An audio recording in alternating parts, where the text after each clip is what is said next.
ಬಂಧುಗಳೇ, ಕಳೆದ 3ನೇ ತಾರೀಕು ಶನಿವಾರ ಇದೇ ತಾಯಿ ಚಾಮುಂಡೇಶ್ವರಿ ಪೂಜೆಯನ್ನ ಸಲ್ಲಿಸಿ ಪ್ರಾರ್ಥನೆಯನ್ನ ಸಲ್ಲಿಸಿ ಬೆಂಗಳೂರಿನ ಕೆಂಪಮ್ಮ ದೇವಾಲಯಕ್ಕೆ ಭೇಟಿಯನ್ನ ಕೊಟ್ಟು ನಮ್ಮ ಈ ಪಾದಯಾತ್ರೆಯನ್ನ ಪ್ರಾರಂಭ ಮಾಡಿದ್ವಿ.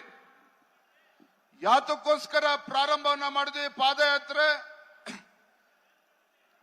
ಕಳೆದ ವಿಧಾನಸಭಾ ಚುನಾವಣೆಯ ಸಂದರ್ಭದಲ್ಲಿ ರಾಜ್ಯದಲ್ಲಿ ನಮಗೆ ಅಧಿಕಾರವನ್ನ ಕೊಡಿ, ರಾಜ್ಯದಲ್ಲಿ ಕಾಂಗ್ರೆಸ್ ಪಕ್ಷ ಅಧಿಕಾರಕ್ಕೆ ತಂದ್ರೆ ರಾಜ್ಯದಲ್ಲಿ ಉತ್ತಮ ಆಡಳಿತವನ್ನು ಕೊಡ್ತೇವೆ, ಕರ್ನಾಟಕ ರಾಜ್ಯದಲ್ಲಿ ಒಂದು ಭ್ರಷ್ಟಾಚಾರ ರಹಿತ ಆಡಳಿತನ ನೀಡ್ತೇವೆ, ರಾಜ್ಯದಲ್ಲಿ ಅಭಿವೃದ್ಧಿಯನ್ನ ಮಾಡ್ತೇವೆ, ಕರ್ನಾಟಕ ರಾಜ್ಯದಲ್ಲಿರ್ತಕ್ಕಂಥ ಅಹಿಂದ ಸಮುದಾಯಗಳಿಗೆ ಸವಲತ್ತುಗಳನ್ನ ನೀಡ್ತೇವೆ ಅಂತ ಹೇಳಿ ಪೊಳ್ಳು ಭರವಸೆಗಳನ್ನ ನೀಡಿ ಅಧಿಕಾರಕ್ಕೆ ಬಂದಿರತಕ್ಕಂಥ ಸಿದ್ದರಾಮಯ್ಯನವರು, ಮುಖ್ಯಮಂತ್ರಿಗಳು ಸಿದ್ದರಾಮಯ್ಯನವರ ನೇತೃತ್ವದ ಕಾಂಗ್ರೆಸ್ ಸರ್ಕಾರ ಮಾಡಿರ್ತಕ್ಕಂಥ ಕಳೆದ 15 ತಿಂಗಳಲ್ಲಿ ಮಾಡಿರ್ತಕ್ಕಂಥ ಭ್ರಷ್ಟಾಚಾರವನ್ನ ವಿರೋಧಿಸಿ ರಾಜ್ಯದಲ್ಲಿ ಇವತ್ತೇನು ಅಭಿವೃದ್ಧಿಗಳು ಆಗ್ತಾ ಇಲ್ಲ, ರಾಜ್ಯದಲ್ಲಿ ಇವತ್ತು ಬಡವರ ಸಂಕಷ್ಟದಲ್ಲಿದ್ದಾರೆ. ಇವರು ರಾಜ್ಯದಲ್ಲಿರ್ತಕ್ಕಂಥ ಬಡವರ ಪರವಾಗಿ ಧ್ವನಿ ಎತ್ತಬೇಕು ಅಂತೇಳಿ ನಾವು ಈ ಹೋರಾಟವನ್ನು ಪ್ರಾರಂಭ ಮಾಡಿದ್ವಿ. ಆತ್ಮೀಯ ಕಾರ್ಯಕರ್ತ ಬಂಧುಗಳೇ, ರಾಜ್ಯದಲ್ಲಿ ಇವತ್ತು ಮುಖ್ಯಮಂತ್ರಿಗಳ ಸ್ಥಾನದಲ್ಲಿ ಕೂತಿರ್ತಕ್ಕಂಥ ಸಿದ್ದರಾಮಯ್ಯನವರಿಗೆ ಈ ವೇದಿಕೆ ಮೂಲಕ ಒಂದು ಮಾತನ್ನ ಹೇಳೋದಕ್ಕೆ ಇಚ್ಛೆ ಪಡ್ತೇನೆ. ಮಾನ್ಯ ಸಿದ್ದರಾಮಯ್ಯನವರೇ, ಭಾರತೀಯ ಜನತಾ ಪಾರ್ಟಿ ಹಾಗೂ ಜೆಡಿಎಸ್ ಪಕ್ಷದ ಈ ಹೋರಾಟ ಸಿದ್ದರಾಮಯ್ಯನವರ ವಿರುದ್ಧ ಹೋರಾಟ ಅಲ್ಲ. ಬಿಜೆಪಿ ಮತ್ತು ಜೆಡಿಎಸ್ ಪಕ್ಷ ಕಳೆದ 2 ತಿಂಗಳುಗಳಿಂದ ನಿರಂತರವಾಗಿ ಸದನದ ಒಳಗಡೆ ಸದನದ ಹೊರಗಡೆ ಏನು ಹೋರಾಟವನ್ನ ಮಾಡ್ತಾ ಇದ್ದೇವೆ, ಸಿದ್ದರಾಮಯ್ಯನವರ ವಿರುದ್ಧ ಮಾಡ್ತಾ ಇರ್ತಕ್ಕಂಥ ಹೋರಾಟ ಅಲ್ಲ.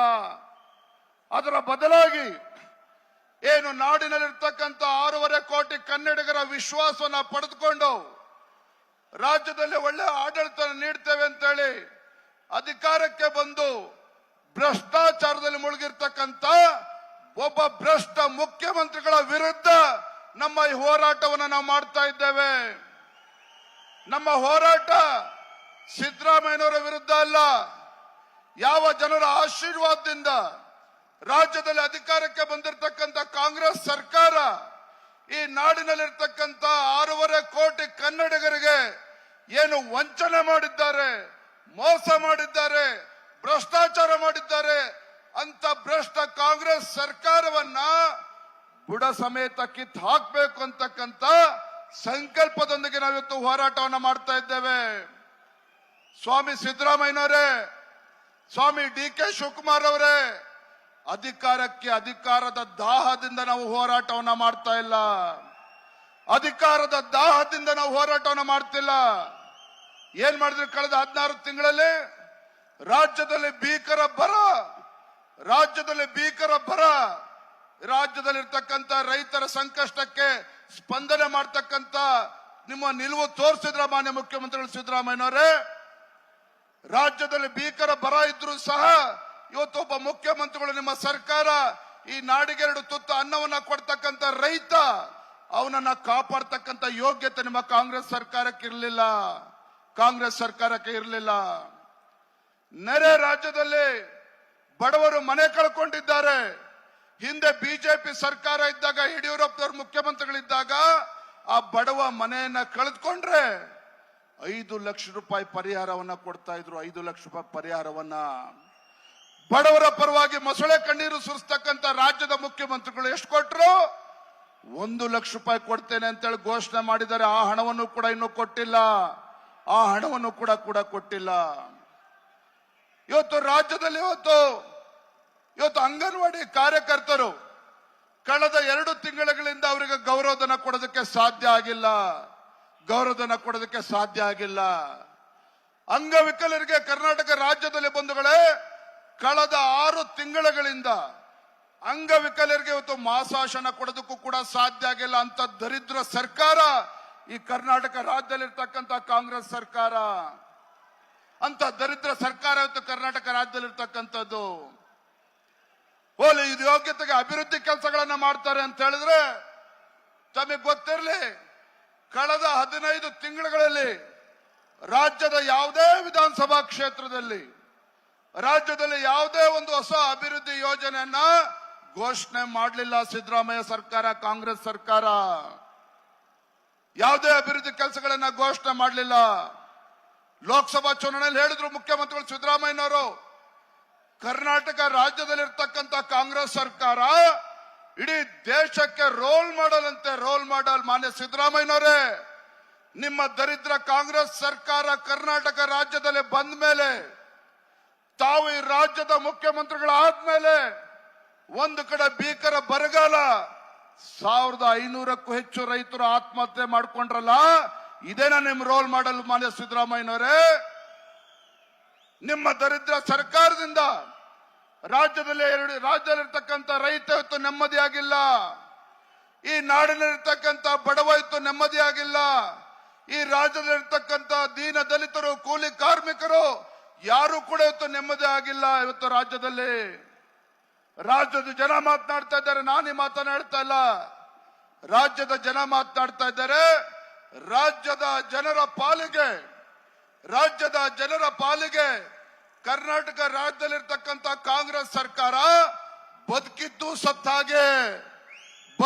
ಸತ್ತಾಗೆ ಅನ್ನೋ ಮಾತನ್ನ ಇವತ್ತು ಈ ರಾಜ್ಯದ ಜನ ಮಾತನಾಡ್ತಾ ಇದ್ದಾರೆ.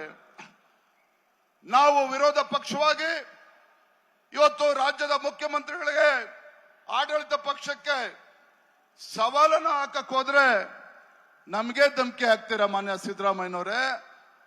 ವಿರೋಧ ಪಕ್ಷದವರು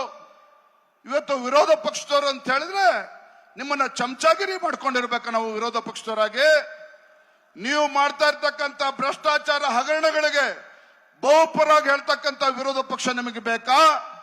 ಸಾಧ್ಯ ಇಲ್ಲ.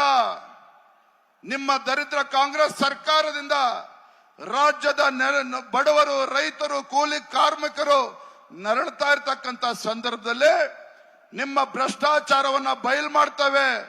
ನಿಮ್ಮ ಮುಖ್ಯಮಂತ್ರಿಗಳು ಸಿದ್ದರಾಮಯ್ಯನವರ ಸಮಾಜವಾದಿ ಮುಖವಾಡ ಏನು ಕಳಿಸಿ ಬಿದ್ದಿದೆ, ಮತ್ತಷ್ಟು ಮುಖವಾಡವನ್ನ ಕಳಿಸ್ತಕ್ಕಂಥ ಕೆಲಸವನ್ನ ನಾವು ಮಾಡೋರಿದ್ದೇವೆ. ಏನ್ ಮಾಡಿದ್ರೆ, ಬೆಂಗಳೂರಿನಿಂದ ಮೈಸೂರಿಗೆ ಬಂದು ಮೂಡ ಹಗರಣದಲ್ಲಿ ಮುತ್ತಿಗೆ ಹಾಕಬೇಕು ಅಂತ ಹೇಳಿದ್ರೆ ಪೊಲೀಸರನ್ನ ಉಪಯೋಗಿಸಿ ದಬ್ಬಾಳಿಕೆ ಮಾಡಿ ನಮ್ಮ ಹೋರಾಟವನ್ನು ಹತ್ತಿಕ್ಕತಕ್ಕಂಥ ಕೆಲಸ ಮಾಡಿದ್ರಿ. ಮತ್ತೊಂದು ಕಡೆ ಅಧಿವೇಶನದಲ್ಲಿ ಬಿಜೆಪಿ ಜೆಡಿಎಸ್ ಎರಡು ಪಕ್ಷಗಳು, ಬಿಜೆಪಿ ಜೆಡಿಎಸ್ ಎರಡು ಪಕ್ಷಗಳು ಅಧಿವೇಶನದಲ್ಲಿ ವಾಲ್ಮೀಕಿ ಅಭಿವೃದ್ಧಿ ನಿಗಮದ ಹಗರಣ, ಮತ್ತೊಂದು ಮೂಡ ಹಗರಣದ ಬಗ್ಗೆ ಚರ್ಚೆ ಮಾಡಬೇಕು ಅಂತ ಹೇಳಿ ನಮ್ಮ ವಿರೋಧ ಪಕ್ಷದ ನಾಯಕರು ನಿಲುವಳಿ ಸೂಚನೆ ಮಂಡನೆ ಮಾಡಿದ್ರೆ ಭಾರಿ ಬುದ್ಧಿವಂತರಿದ್ದಾರೆ ಮುಖ್ಯಮಂತ್ರಿಗಳು. ಸ್ವತಃ ಅಡ್ವೊಕೇಟ್ ಆಗಿರ್ತಕ್ಕಂಥ ಸಿದ್ದರಾಮಯ್ಯನವರು ಏನ್ ಮಾಡಿದ್ರು, ವಿರೋಧ ಪಕ್ಷದ ಕಿವಿಗೆ ಹೂಕ್ ಮುಡಿಸ್ತಕ್ಕಂಥ ಕೆಲಸ ಮಾಡಿದ್ರು. ಜುಲೈ 15ನೇ ತಾರೀಕು ಅಧಿವೇಶನ ಪ್ರಾರಂಭ ಆಗ್ತದೆ ಅಂತ ಹೇಳಿದ್ರೆ ಜುಲೈ 14ನೇ ತಾರೀಕು, ಜುಲೈ 15ಕ್ಕೆ ಅಧಿವೇಶನ ಪ್ರಾರಂಭ ಆಗ್ತದೆ ಅಂದ್ರೆ ಜುಲೈ 14ನೇ ತಾರೀಕು ಒನ್ ಮ್ಯಾನ್ ಎನ್ಕ್ವೈರಿ ಕಮಿಷನ್ ಅನ್ನ ಸ್ಥಾಪನೆ ಮಾಡ್ತಾರೆ. ಒಬ್ಬ ನಿವೃತ್ತ ಹೈಕೋರ್ಟ್ ನ್ಯಾಯಾಧೀಶರಿಂದ ಮೂಡ ಹಗರಣದ ಬಗ್ಗೆ ಎನ್ಕ್ವೈರಿ ಮಾಡ್ತೇವೆ ಅಂತ ಹೇಳಿ ವಿಧಾನಸಭೆ ಅಧಿವೇಶನ ಶುರುವಾಗ ಒಂದು ದಿನ ಮುಂಚೆ ಘೋಷಣೆ ಮಾಡ್ತಾರೆ. ಯಾತಕ್ಕಾಗಿ? ಅಧಿವೇಶನದಲ್ಲಿ ವಿರೋಧ ಪಕ್ಷದವರು ಉಸಿರು ಎತ್ತಬಾರದು, ಅಧಿವೇಶನದಲ್ಲಿ ಮೂಡ ಬಗ್ಗೆ ಚರ್ಚೆ ಆಗಬಾರದು, ಅಧಿವೇಶನದಲ್ಲಿ ಇವತ್ತು ಮುಖ್ಯಮಂತ್ರಿಗಳ ಹಗರಣ ಬಯಲಾಗಬಾರದು. ಅದಕ್ಕೋಸ್ಕರ ಇವತ್ತು one man commission enquiry commission ಅನ್ನ ಅಧಿವೇಶನ ಒಂದಿನ ಮುಂಚೆ ಸ್ಥಾಪನೆ ಮಾಡ್ತಾರೆ. ಬಂಧುಗಳೇ, ರಾಜ್ಯದ ರಾಜಕೀಯ ಇತಿಹಾಸದಲ್ಲಿ ಇವತ್ತು ರಾಜ್ಯದ ಮುಖ್ಯಮಂತ್ರಿಗಳು ವಿರೋಧ ಪಕ್ಷಗಳು ಎತ್ತಕ್ಕಂತ ಪ್ರಶ್ನೆಗೆ ಉತ್ತರವನ್ನ ಕೊಡೋದಕ್ಕೆ ಸಾಧ್ಯ ಆಗದಾನೆ ನಾವುಗಳು ಅಧಿವೇಶನದಲ್ಲಿ ಎತ್ತಿರ್ತಕ್ಕಂಥ ಪ್ರಶ್ನೆಗೆ ಉತ್ತರವನ್ನ ಕೊಡೋದಕ್ಕೆ ಸಾಧ್ಯ ಆಗದೇನೆ ಹೋಗಿರ್ತಕ್ಕಂಥ ಮುಖ್ಯಮಂತ್ರಿಗಳು ಸಾಲಿನಲ್ಲಿ ಯಾರು ನಿಂತಿದ್ರೆ ಈ ರಾಜ್ಯದ ಮುಖ್ಯಮಂತ್ರಿಗಳು ಸಿದ್ದರಾಮಯ್ಯನವರು ನಿಂತಿದ್ದಾರೆ. ನಮ್ಮ ಪ್ರಶ್ನೆಗೆ ಉತ್ತರವನ್ನ ಕೊಡೋದಕ್ಕೆ ಸಾಧ್ಯ ಆಗದೇನೆ, ನಮ್ಮ ಸವಾಲನ್ನ ಸ್ವೀಕಾರ ಮಾಡೋದಕ್ಕೆ ಸಾಧ್ಯ ಆಗದೇನೆ ಓಡಿ ಹೋಗಿರ್ತಕ್ಕಂಥ ಮುಖ್ಯಮಂತ್ರಿ, ರಣಹೇಡಿ ಮುಖ್ಯಮಂತ್ರಿಗಳು ಯಾರು ಇದ್ರೆ ಈ ರಾಜ್ಯದ ಮುಖ್ಯಮಂತ್ರಿಗಳು ಸಿದ್ದರಾಮಯ್ಯನವರು. ಇದು ನಾನು ಹೇಳ್ತಾ ಇಲ್ಲ, ರಾಜ್ಯದ ಜನ ಮಾತನಾಡ್ತಾ ಇದ್ದಾರೆ. ನಾನು ಈ ವೇದಿಕೆ ಮೂಲಕ ಒಂದು ಪ್ರಶ್ನೆ ಕೇಳ್ತೇನೆ ರಾಜ್ಯದ ಮುಖ್ಯಮಂತ್ರಿಗಳಿಗೆ. ಮಾನ್ಯ ಮುಖ್ಯಮಂತ್ರಿಗಳೇ, ಸಿದ್ದರಾಮಯ್ಯನವರು ಅಂತ ಹೇಳೋದಿಲ್ಲ. ಸಿದ್ದರಾಮಯ್ಯನವರು ಅಂತ ಹೇಳಿದ್ರೆ ಹಿಂದುಳಿದ ನಾಯಕನನ್ನ ತುಳಿಯಕ್ಕೆ ಪ್ರಯತ್ನ ಮಾಡ್ತಾರೆ ಅಂತ ಆರೋಪ ಮಾಡ್ತಾರೆ. ಹಾಗಾಗಿ ರಾಜ್ಯದ ಮುಖ್ಯಮಂತ್ರಿಗಳಿಗೆ ಒಂದು ಸವಾಲನ್ನ ಹಾಕ್ತೇನೆ. ನೀವು ನಿಜವಾಗ್ಲೂ ಕೂಡ ಪ್ರಾಮಾಣಿಕರು ಆಗಿದ್ದೇ ಆದ್ರೆ, ನೀವು ನಿಜವಾಗ್ಲೂ ಕೂಡ ಮೂಢ ಹಗರಣದಲ್ಲಿ 5,000 ಕೋಟಿಗೂ ಹೆಚ್ಚು ಹಗರಣ ಆಗಿರ್ಲಿಲ್ಲ ಅಂತ ಹೇಳಿದ್ರೆ ಸದನದಿಂದ ಓಡೋಗ್ತಕ್ಕಂಥ ಕೆಲಸ ಯಾಕೆ ಮಾಡಿದ್ರಿ? ಯಾಕೆ ನಿಮ್ಮ ಪ್ರಶ್ನೆಗೆ ಉತ್ತರವನ್ನ ಕೊಡ್ತಕ್ಕಂಥ ಕೆಲಸ ಮಾಡಲಿಲ್ಲ? ಇವತ್ತು ನಮ್ಮ ಪ್ರಶ್ನೆಗೆ ಉತ್ತರ ಕೊಡೋದಕ್ಕೆ ಸಾಧ್ಯ ಆಗದೆ ಇರತಕ್ಕಂಥ ಮುಖ್ಯಮಂತ್ರಿಗಳು ಜೊತೆಗೆ ಉಪಮುಖ್ಯಮಂತ್ರಿಗಳು ವಿರೋಧ ಪಕ್ಷಕ್ಕೆ ಸವಾಲಾಗ್ತಾರೆ, ವಿರೋಧ ಪಕ್ಷಗಳಿಗೆ ಗೊಡ್ಡು ಬೆದರಿಕೆ ಹಾಕ್ತಾರೆ. ವಿರೋಧ ಪಕ್ಷದ ಹಿಂದಿನ ಹಗರಣಗಳು ಅಂತೇಳಿ ಅವ್ರೇನ್ ಮಾತನಾಡ್ತಾ ಇದ್ದಾರೆ, ಬಿಚ್ಚಿಡ್ತೇವೆ ಅನ್ನುವ ಒಂದು ದುರಂಕಾರದ ಒಂದು ಹೆದರಿಸ್ತಕ್ಕಂಥ ಕುತಂತ್ರವನ್ನು ಮಾಡ್ತಾರೆ. ಮಾನ್ಯ ಮುಖ್ಯಮಂತ್ರಿಗಳೇ, ಮಾನ್ಯ ಉಪಮುಖ್ಯಮಂತ್ರಿಗಳೇ, ಸವಾಲನ್ನ ಹಾಕ್ತಾನೆ ವೇದಿಕೆ ಮೂಲಕ. ತಾಕತ್ತಿದ್ರೆ ಬನ್ನಿ, ಯಾವ ಹಗರಣಗಳು ನೀವು ಮಾತನಾಡ್ತಾರೋ ವಿರೋಧ ಪಕ್ಷದ ಮೇಲೆ ಬಿಚ್ಚಿಡ್ತಕ್ಕಂಥ ಕೆಲಸವನ್ನ ಮಾಡಿ. ಆದ್ರೆ ನಮ್ಮ ಹಗರಣ ಬಗ್ಗೆ ಬಿಚ್ಚಿಡ್ತಕ್ಕಂಥ ನಾವು ನಮ್ಮ ಸರ್ಕಾರದ ಬಗ್ಗೆ ನಾವು ವಿನಾಕಾರಣ ಆರೋಪ ಮಾಡ್ತಾ ಇದ್ದೀರಿ. ಅದನ್ನ ಮಾಡುವ ಮುನ್ನ, ನಮ್ಮ ಮೇಲೆ ಆರೋಪವನ್ನ ಮಾಡುವ ಮುನ್ನ ತಾವೇನು ಮುಚ್ಚಿಟ್ಟಿದ್ದೀರಲ್ಲ ವಾಲ್ಮೀಕಿ ಅಭಿವೃದ್ಧಿ ನಿಗಮ ಮತ್ತು ಮೂಢ ಹಗರಣ, ಮುಚ್ಚಿಟ್ಟಿರ್ತಕ್ಕಂಥದನ್ನ ಬಿಚ್ಚಿಡ್ತಕ್ಕಂಥ ಕೆಲಸ ಮಾಡಿ ಮುಖ್ಯಮಂತ್ರಿಗಳೇ. ಆಮೇಲೆ ತಾವು ಏನು ಅಂತೇಳಿ ನಾವು ತೋರಿಸ್ತೇವೆ ವಿರೋಧ ಪಕ್ಷದವ್ರು ಏನು ಅಂತೇಳಿ ಧಮಕಿ ಹಾಕ್ತೀರಿ. ಮಾಜಿ ಮುಖ್ಯಮಂತ್ರಿಗಳು ಸನ್ಮಾನ್ಯ ಯಡಿಯೂರಪ್ಪನವರಿಗೆ ಸವಾಲು ಹಾಕ್ತೀರಿ. ಸಿದ್ದರಾಮಯ್ಯನವರೇ, ಯಡಿಯೂರಪ್ಪನವರು ರಾಜಕೀಯದಿಂದ ಏನ್ ಮಾಡ್ಬೇಕಂತೆ, ನಿವೃತ್ತಿ ಆಗ್ಬೇಕು ಅಂತೇಳಿ ಸಿದ್ದರಾಮಯ್ಯನವರು ಹೇಳ್ತಾರೆ. ಮಾನ್ಯ ಸಿದ್ದರಾಮಯ್ಯನವರೇ, ಯಡಿಯೂರಪ್ಪ ನಾಡು ಕಂಡಂತ ಅಪ್ರತಿಮ ಹೋರಾಟಗಾರ. ಈ ರಾಜ್ಯದಲ್ಲಿ ರೈತರು, ಬಡವರು, ದೀನ ದಲಿತರು, ಕೃಷಿ ಕಾರ್ಮಿಕರ ಪರವಾಗಿ ಕಳೆದ 4 ದಶಕಗಳಿಂದ ನಿರಂತರವಾಗಿ ಹೋರಾಟವನ್ನ ಮಾಡಿಕೊಂಡು ಈ ನಾಡಿನಲ್ಲಿರ್ತಕ್ಕಂಥ ಬಡವರ ಪರವಾಗಿ, ರೈತರ ಪರವಾಗಿ ಧ್ವನಿ ಎತ್ತಿರ್ತಕ್ಕಂಥ ಏಕೈಕ ಹೋರಾಟಗಾರ ರಾಜ್ಯ ಕಂಡಿದ್ರೆ ಸನ್ಮಾನ್ಯ BS ಯಡಿಯೂರಪ್ಪನವರು. ಸನ್ಮಾನ್ಯ BS ಯಡಿಯೂರಪ್ಪನವರು. ಯಡಿಯೂರಪ್ಪನವರ ರಾಜಕೀಯ ನಿವೃತ್ತಿ ಬಗ್ಗೆ ನೀವು ಮಾತನಾಡ್ತಿರಲ್ಲ. ಯಾಕೆ ಯಡಿಯೂರಪ್ಪನವರು 82 ವರ್ಷ ಆಗಿದೆ, ಇನ್ನೂ ಭಯನ ನಿಮ್ಗೆ ಯಡಿಯೂರಪ್ಪನವ್ರು ಕಂಡ್ರೆ? ಇನ್ನೂ ಭಯನ ಸ್ವಾಮಿ ನಿಮ್ಗೆ ಯಡಿಯೂರಪ್ಪನವ್ರು ಕಂಡ್ರೆ?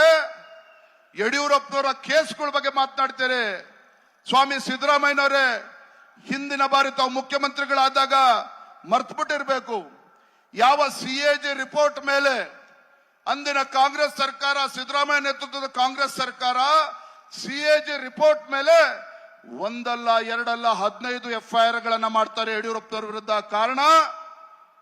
ಕಾರಣ ಏನಪ್ಪಾ ಅಂತ ಹೇಳಿದ್ರೆ, ಯಡಿಯೂರಪ್ಪನವರು ಮತ್ತೆ ರಾಜ್ಯದ ಅಧ್ಯಕ್ಷರಾದ್ರೆ, ಯಡಿಯೂರಪ್ಪನವರು ವಾಪಸ್ ಬಿಜೆಪಿಗೆ ಬಂದ ಮೇಲೆ ರಾಜ್ಯದ ಅಧ್ಯಕ್ಷರು ಆದ್ರೆ ಸಿದ್ದರಾಮಯ್ಯನವರು 2ನೇ ಬಾರಿ ಮುಖ್ಯಮಂತ್ರಿ ಆಗ್ತಕ್ಕಂತ ಒಂದು ಕನಸು ಭಗ್ನ ಆಗ್ತದೆ ಅಂತ ಹೇಳಿ 15 FIR ಗಳನ್ನ CAG ರಿಪೋರ್ಟ್ ಮೇಲೆ ಇವತ್ತು FIR ರಿಜಿಸ್ಟರ್ ಮಾಡ್ತಾರೆ. ಇವತ್ತು ಯಡಿಯೂರಪ್ಪನ ವಿರುದ್ಧ ಕುತಂತ್ರಗಳು ನೆನ್ನೆ ಅಲ್ಲ ಮೊನ್ನೆ ಅಲ್ಲ, ಕಳೆದ 10-15 ವರ್ಷದಲ್ಲಿ ನಿರಂತರವಾಗಿ ಯಡಿಯೂರಪ್ಪನವ್ರನ್ನ ರಾಜಕೀಯವಾಗಿ ಮುಗಿಸ್ಬೇಕು ಅಂತಕ್ಕಂಥ ಷಡ್ಯಂತ್ರ ಏನು ನಡೆದುಕೊಂಡು ಬಂದಿದೆ. ಇದರ ನಡುವೆನೂ ಸಹ ಯಡಿಯೂರಪ್ಪನವ್ರು ಯಾವತ್ತೂ ಕೂಡ ಬೆನ್ನು ತೋರಿಸಿ ಹೋಗ್ಲಿಲ್ಲ. ಸನ್ಮಾನ್ಯ ಸಿದ್ದರಾಮಯ್ಯನವರೇ, ಯಡಿಯೂರಪ್ಪನವ್ರು ಯಾವತ್ತೂ ಕೂಡ ಹೆದರು ಓಡೋಗ್ಲಿಲ್ಲ. ಮೊನ್ನೆ DK ಶಿವಕುಮಾರ್ ಅವರೇ, ಯಡಿಯೂರಪ್ಪನವರ ಬಗ್ಗೆ ಹಗುರವಾಗಿ ಮಾತನಾಡ್ತಕ್ಕಂಥದ್ದನ್ನ ಬಿಡಿ, ನಿಮ್ಮ ಕುರ್ಚಿಯನ್ನ ಉಳಿಸ್ಕೊಳ್ತಕ್ಕಂಥ ಕೆಲಸವನ್ನ ಮಾಡಿ, ನಿಮ್ಮ ಕುರ್ಚಿಯನ್ನ ಉಳಿಸ್ಕೊಳ್ತಕ್ಕಂಥ ಕೆಲಸ ಮಾಡಿ. ಇವತ್ತು ನಮ್ಮ ಹೋರಾಟವನ್ನು ಹತ್ತಿರ್ತಕ್ಕಂಥ ಕೆಲಸ ಇವತ್ತು ನಿಮ್ ಕೈಲೇ ಮಾಡೋದಕ್ಕೆ ಸಾಧ್ಯ ಇಲ್ಲ. ಬಹುಶಃ ಯಡಿಯೂರಪ್ಪನವ್ರ ಬಗ್ಗೆ ಮುಖ್ಯಮಂತ್ರಿಗಳಿಗೆ ಉಪಮುಖ್ಯಮಂತ್ರಿಗಳಿಗೆ ಗೊತ್ತಿಲ್ಲ. ಹಿಂದೆ 70ರ ದಶಕದಲ್ಲಿ ಶಿಕಾರಿಪುರದಲ್ಲಿ ಯಡಿಯೂರಪ್ಪನವ್ರ ಮೇಲೆ ಮಾರಣಾಂತಿಕ ಹಲ್ಲೆ ಆದಾಗ ಯಡಿಯೂರಪ್ಪನವರು ಜೀವನ ಹೋಯ್ತು ಅಂತ ಹೇಳಿದಾಗ ಆ ಸಂದರ್ಭದಲ್ಲಿ ಬದುಕುಳಿದಾಗ ಸಿದ್ದರಾಮಯ್ಯ ಡಿ ಕೆ ಶಿವಕುಮಾರ್ ಅವರ ಕೇಳಿಸ್ಕೊಳ್ಳಿ ನನ್ನ ಮಾತನ್ನ. ಯಡಿಯೂರಪ್ಪನವರು ಅವತ್ತೇ ಹೇಳಿದ್ರು ನಮ್ಮ ತಾಯಿಗೆ, ನಾನಿವತ್ತೇನಾರೋ ಬದುಕುಳಿದಿದ್ದೆ ಆದ್ರೆ ನನ್ನ ಜೀವ ಇರುವವರೆಗೂ ಸಹ ನಾನು ಈ ರಾಜ್ಯದಲ್ಲಿರ್ತಕ್ಕಂಥ ಬಡವರ ಪರವಾಗಿ ರೈತರ ಪರವಾಗಿ ಹೋರಾಟವನ್ನ ಮಾಡ್ತಾನೆ, ಧ್ವನಿ ಎತ್ತೇನೆ ಅನ್ನೋ ಮಾತನ್ನ ತಂದೆಯವರು ಹೇಳಿರ್ತಕ್ಕಂಥದ್ದು. ಹಾಗಾಗಿ ಮಾನ್ಯ ಮುಖ್ಯಮಂತ್ರಿ ಸಿದ್ದರಾಮಯ್ಯನವರೇ, ಯಡಿಯೂರಪ್ಪನವರ ರಾಜಕೀಯ ನಿವೃತ್ತಿಯ ಮಾತನ್ನ ವಾಪಸ್ ತೆಗೆದುಕೊಳ್ಳಿ. ನೀವು ವಾಪಸ್ ತೆಗೆದುಕೊಳ್ಳಿ.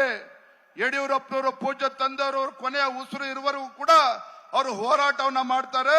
ಅದನ್ನ ಕಸಿಯೋದಕ್ಕೆ ನಿಮಗೆ ಸಾಧ್ಯ ಇಲ್ಲ. ಬಂಧುಗಳೇ, ವಾಲ್ಮೀಕಿ ಅಭಿವೃದ್ಧಿ ನಿಗಮದ ಬಗ್ಗೆ ಮೂಡ ಬಗ್ಗೆ ಹೆಚ್ಚೇನು ಹೇಳೋದಕ್ಕೆ ಹೋಗೋದಿಲ್ಲ.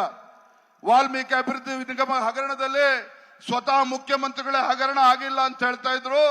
187 ಕೋಟಿ ಅಲ್ಲ 89 ಕೋಟಿ ಅಂತ ಹೇಳಿ ಸದನದಲ್ಲೇ ಮುಖ್ಯಮಂತ್ರಿಗಳು ಒಪ್ಕೊಂಡಿದ್ದಾರೆ ಭ್ರಷ್ಟಾಚಾರ ಆಗಿರೋದ್ರ ಬಗ್ಗೆ.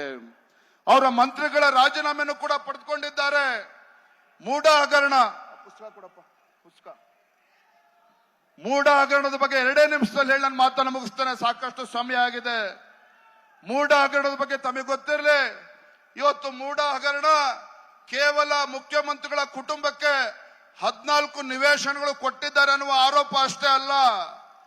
ಇವತ್ತು ಮುಖ್ಯಮಂತ್ರಿಗಳು ತಮ್ಮ ಧರ್ಮಪತ್ನಿಗೆ ಬಂದಿರತಕ್ಕಂತ 14 ನಿವೇಶನಗಳನ್ನ, ತಮ್ಮ ಶ್ರೀಮತಿಗೆ ಅಕ್ರಮವಾಗಿ ಬಂದಿರತಕ್ಕಂತ 14 ನಿವೇಶನಗಳನ್ನ ಮುಚ್ಚಿಡ್ತಕ್ಕಂತ ಸಲುವಾಗಿ 5,000 ಕೋಟಿ ಹಗರಣವನ್ನ ಸನ್ಮಾನ್ಯ ಸಿದ್ದರಾಮಯ್ಯ ನೇತೃತ್ವದ ಕಾಂಗ್ರೆಸ್ ಸರ್ಕಾರದಲ್ಲಿ ಕಳೆದ 15 ತಿಂಗಳಲ್ಲಿ ಆಗಿರ್ತಕ್ಕಂಥದ್ದು. 5,000 ಕೋಟಿಗೂ ದೊಡ್ಡ ಹಗರಣ ಇವತ್ತು ಮೈಸೂರಿನ ಮೂಡಾದಲ್ಲಿ ಆಗಿರ್ತಕ್ಕಂಥದ್ದು. ಹಾಗಾಗಿ ವಾಲ್ಮೀಕಿ ಅಭಿವೃದ್ಧಿ ನಿಗಮ ಇರ್ಬೋದು, ಮೈಸೂರಿನ ಮೂಡ ಹಗರಣ ಇರ್ಬೋದು, ನಾವು ಮುಖ್ಯಮಂತ್ರಿಗಳ ರಾಜೀನಾಮೆ ಯಾತಕ್ಕೆ ಕೇಳ್ತಾ ಇದ್ದೇವೆ ಅಂತ ಹೇಳಿದ್ರೆ, ಸಿದ್ದರಾಮಯ್ಯನವ್ರ ರಾಜೀನಾಮೆ ಕೇಳ್ತಾ ಇಲ್ಲ. ಅವ್ರ ರಾಜೀನಾಮೆ ನಮಗೆ ಅವಶ್ಯಕತೆ ಇಲ್ಲ. ಮುಖ್ಯಮಂತ್ರಿ ಸಿದ್ದರಾಮಯ್ಯನವ್ರ ರಾಜೀನಾಮೆ ನಾವು ಕೇಳ್ತಾ ಇರ್ತಕ್ಕಂಥದ್ದು. ಮೂಡ ಬಗ್ಗೆ 1 ನಿಮಿಷದಲ್ಲಿ ಹೇಳ್ತಾನೆ. 1940ರಲ್ಲಿ ಆ ಜಮೀನು ಲಿಂಗಯ್ಯ ಅನ್ನೋರು ಹರಾಜಿನಲ್ಲಿ ತೆಗೆದುಕೊಳ್ತಾರೆ. 1968ರಲ್ಲಿ ಲಿಂಗಯ್ಯ ಒಬ್ಬ ದಲಿತ ಕುಟುಂಬದವರು. 1968ರಲ್ಲಿ ತೀರ್ಕೊಂಡ ನಂತರ ಅವರ 3 ಮಕ್ಕಳು ಇರ್ತಾರೆ. ಒಂದು ಮಲ್ಲಯ್ಯ, 2ನೇದು ಮೈಲಾರಯ್ಯ, 3ನೇದು ದೇವರಾಜ್ ಅಂತಕ್ಕಂಥವ್ರು. 3 ಜನಿಗೆ ಆ ಜಮೀನು ವರ್ಗಾವಣೆ ಆಗ್ತದೆ. 3 ಜನ ತದನಂತರದಲ್ಲಿ ಮೈಲಾರಯ್ಯ, ಮಲ್ಲಯ್ಯ ಮತ್ತು ದೇವರಾಜ್ ಅವರು 3 ಜನ ಸೇರಿ ಮೈಲಾರಯ್ಯನಿಗೆ ಆ ಜಮೀನನ್ನ ಬರ್ಕೊಡ್ತಾರೆ.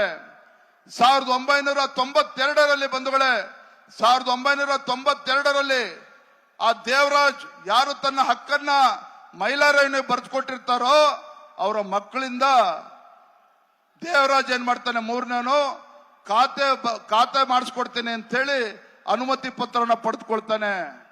ತದನಂತರದಲ್ಲಿ ಅವನೇ ಆ ಜಮೀನಿನ ವಾರಸುದಾರ ಅಂತ ಹೇಳಿ ಕ್ಲೇಮ್ ಮಾಡಿದಂತ ಸಂದರ್ಭದಲ್ಲಿ ನಿಮಗೆ ಗೊತ್ತಿರಲಿ, ಮುಖ್ಯಮಂತ್ರಿಗಳು 14 ಸೈಟ್ ಬಂದಿರತಕ್ಕಂಥದ್ದು ಕ್ರಮವಾಗಿ ಬಂದಿದೆ, ಅದ್ರಲ್ಲಿ ಏನು ಅಕ್ರಮ ಆಗಿಲ್ಲ ಅಂತ ಹೇಳ್ತಾರೆ. 14 ಸೈಟ್ ಅಲ್ಲ 62 ಕೋಟಿ ಬರಬೇಕು ಅಂತ ಹೇಳ್ತಾರೆ.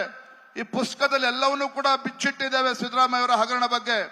ಅದು ತಮಗೆ ಗೊತ್ತಿರಲಿ, ಕೆಸರೆ ಗ್ರಾಮದಲ್ಲಿರ್ತಕ್ಕಂಥ 3 ಎಕರೆ 16 ಗುಂಟೆ ಏನು ಮುಖ್ಯಮಂತ್ರಿಗಳ ಬಾಮೈದ ಮಲ್ಲಿಕಾರ್ಜುನ ಸ್ವಾಮಿಯನ್ನು ಖರೀದಿ ಮಾಡಿದ್ದಾರೆ. ಆ ಖರೀದಿನೇ ಇವತ್ತು ಅಕ್ರಮ ಆಗಿರ್ತಕ್ಕಂಥದ್ದು.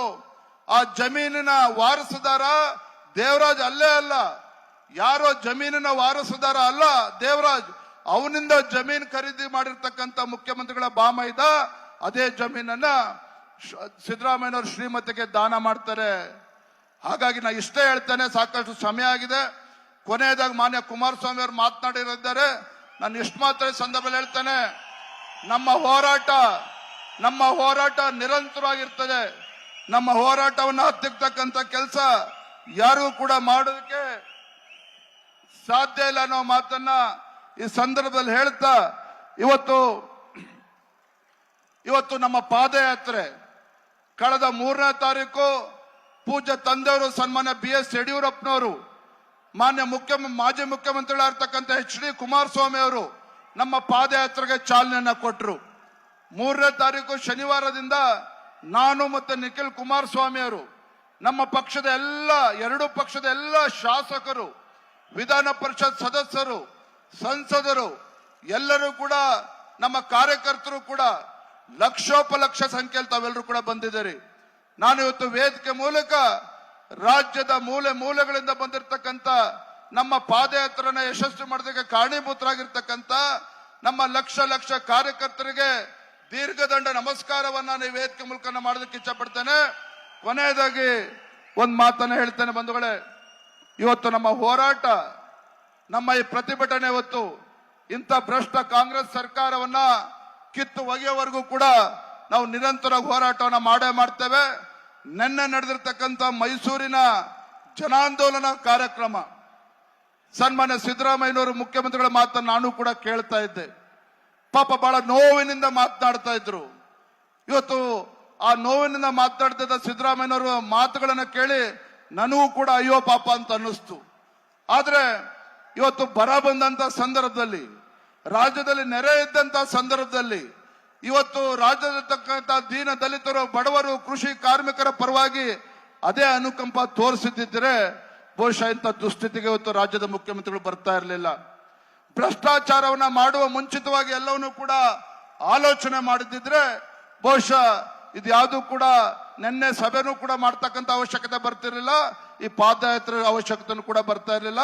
ಹಾಗೆ ಕೊನೆಯದಾಗಿ ಈ ರಾಜ್ಯದ ಗೌರವಾನ್ವಿತ ಮುಖ್ಯಮಂತ್ರಿಗಳು ಸಿದ್ದರಾಮಯ್ಯನವರಿಗೆ ಈ ವೇದಿಕೆ ಮೂಲಕ ಗೌರವವಾಗಿ ನಾನು ವಿನಂತಿಯನ್ನ ಮಾಡ್ತೇನೆ.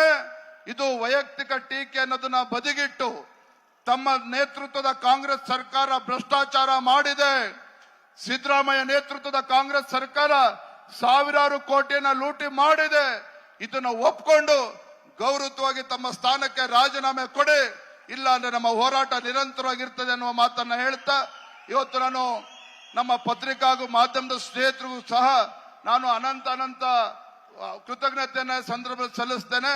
ಮತ್ತು ನಮ್ಮ ಪಾದಯಾತ್ರೆ ಬಹಳ ಯಶಸ್ವಿಯಾಗಿ ಆಯೋಜನೆ ಮಾಡಿರ್ತಕ್ಕಂಥ ನಮ್ಮ ಪಕ್ಷದ ಎಲ್ಲ ಕಾರ್ಯಕರ್ತರು, ಯಾರು ಹೆಸರು ಹೇಳೋದಕ್ಕೆ ಹೋಗೋದಿಲ್ಲ, ಯಾಕೆಂದ್ರೆ ಶನಿವಾರ 3ನೇ ತಾರೀಕು ಪ್ರಾರಂಭ ಆಗಿರ್ತಕ್ಕಂಥ ಈ ಪಾದಯಾತ್ರೆ ಕೇವಲ 5 ದಿನಗಳು ಮಾತ್ರ ತಯಾರಿನ ಮಾಡಿರ್ತಕ್ಕಂಥದ್ದು.